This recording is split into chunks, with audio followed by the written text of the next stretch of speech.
Je voulais aussi préciser que quand je vais parler de ça, parce que c'est vrai que c'est un sujet qui est quand même assez large et assez précis en même temps, que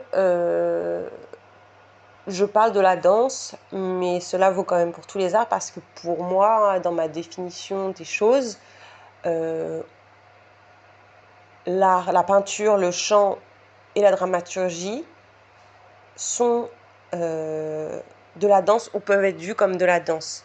Donc pour moi, voilà, il y a plusieurs types d'art qui sont voués aux différents sens. Donc art du mouvement ou art du toucher pour la danse,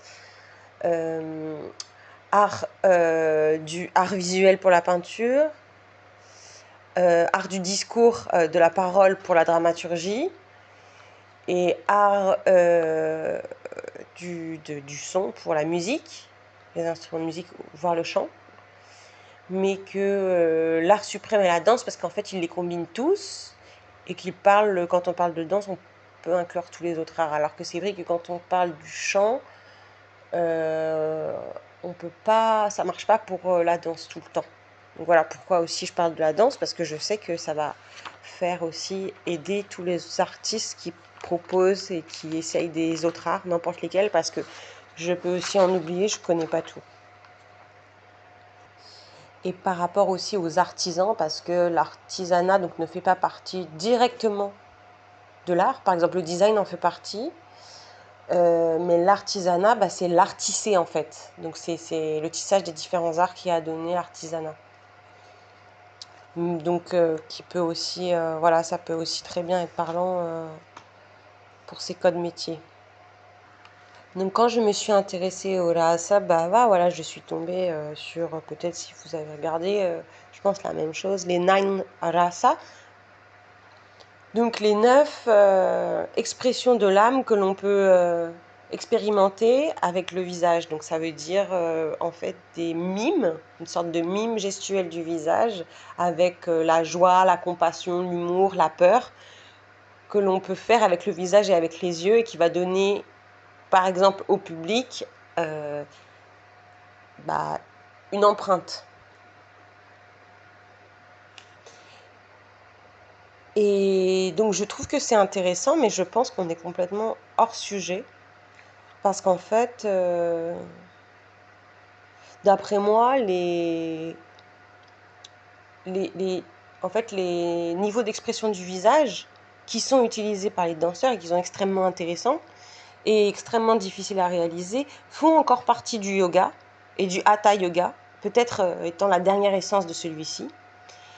Et j'ai eu aussi l'aval d'un yogi qui m'a expliqué qu'on les appelait aussi les 9 océans de l'âme, et qui sont bien en fait du hatha yoga et qui sont hors danse, pratiqués souvent par les danseurs, qui sont aussi une porte sur la danse, mais qui sont bien du hatha yoga, et qui servent aussi, quand je dis ils, c'est les 9 océans de l'âme, ou dit les 9 rasa, d'attributs pour tout le travail du son et lumière. Par contre, il est tout à fait vrai, et vous allez le voir par la suite, donc je vais faire plusieurs vidéos, parce que c'est vrai que c'est assez condensé pour expliquer, que Rasa soit le nom, en effet, un des noms de 9 océans de l'âme, ou des 9 visages, mimes du visage, parce que c'est relié en fait au Rasa, donc que je vais expliquer. Mais comme disait Marie-Antoinette, si je ne secoue pas mes hommes, la nuit toujours les inquiétera.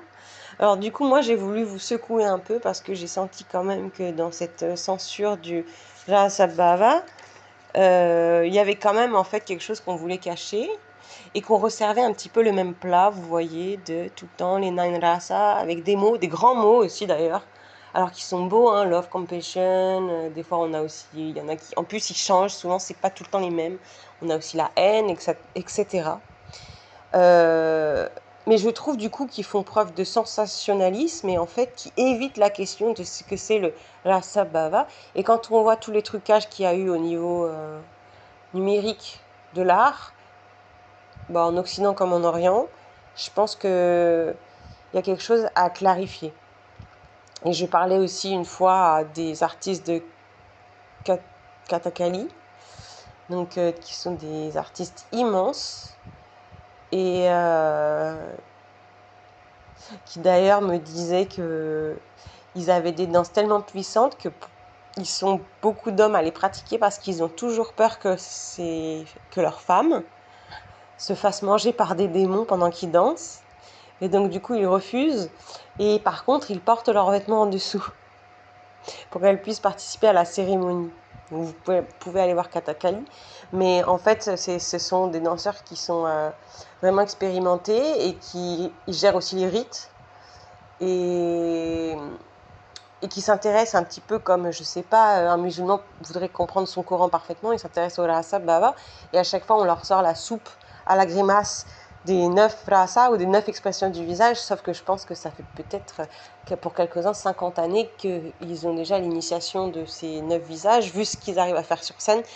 Vous pouvez retrouver plein de vidéos sur YouTube, il y en a eu plein qui ont été retrouvées, qui sont vraiment fabuleuses. Donc du coup, je me suis dit qu'il y avait quand même quelque chose un petit peu, et comme j'aime bien m'intéresser au parcours de l'artiste et aussi à sa protection, et à voir aussi, à mettre en lumière s'il y a des fois des choses qui sont un peu manipulées pour le corrompre, et ben j'ai eu une nouvelle tactique qui vise à utiliser le rien, c'est-à-dire que j'ai fait une case rien, une case rasa, une case bava, une case rasa bava, et toutes les notions que j'ai trouvées un petit peu dans la presse, dans les dires, dans les vidéos, je les ai mis là où je pensais. Donc euh, par exemple, j'ai trouvé que la langue, l'organe de la langue, c'est rasa, c'est relatif à rasa. Et petit à petit, j'ai essayé de décoder. Pardon. J'ai essayé de décoder et d'avoir une idée plus claire que j'ai fini par avoir, je pense.